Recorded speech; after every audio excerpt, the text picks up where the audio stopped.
अनेक कलाकार पडद्यावर वेगवेगळी नाती निभावत असतात. काही कलाकार आईवडिलांची भूमिका साकारून प्रेक्षकांच्या मनात विशेष स्थान निर्माण करतात.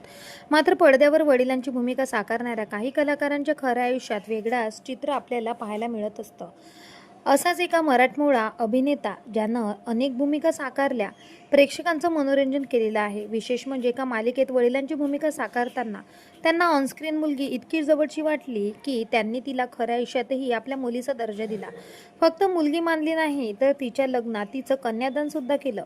आपण बोलत आहोत अभिनेत्री उमेश जगताप यांच्याबद्दल. झी मराठीवरील मी लेक या मालिकेत त्यांनी अभिनेत्री मिताली मयेकरच्या ऑनस्क्रीन वडिलांची भूमिका साकारली होती. मालिकेच्या चित्रीकरणादरम्यान मितालीसोबत त्यांचं खास नातं निर्माण झालं.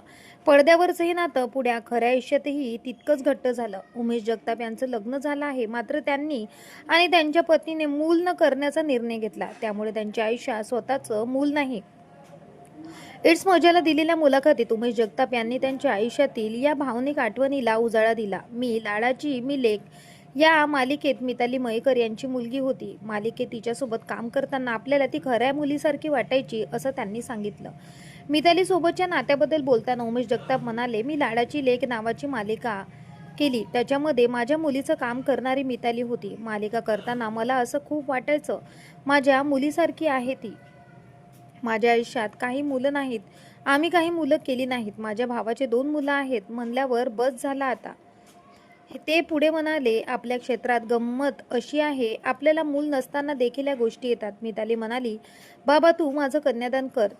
तिच्या खऱ्या लग्नात मी आणि तिच्या वडिलांनी तिचं कन्यादान केलं. हे पुण्य, हे भाग्य मला लाभलं. हे माझं पुण्य आहे आणि हे या कलाक्षेत्रामुळे मला लाभलेलं आहे. उमेश जगताप यांच्या वर्क फ्रंटबद्दल सांगायचं झाल्यास त्यांनी आतापर्यंत अनेक मालिका, सिनेमा, नाटकांमध्ये काम केलं आहे. तुंबाडची मंजुळा, सुपर डुपर, डिटेक्टिव्ह धनंजय हे त्यांच्या अलीकडे आलेले मराठी सिनेमे आणि वेबसिरीज आहे. त्याचबरोबर त्यांनी अंतिम, 3 ऑफ अस, मडगाव एक्सप्रेस यांसारख्या हिंदी सिनेमामध्ये सुद्धा काम केलेलं आहे. तर अशाच प्रकारच्या अपडेट्ससाठी आमच्या चॅनलला नक्की सबस्क्राईब करा. भेटूया परत. धन्यवाद.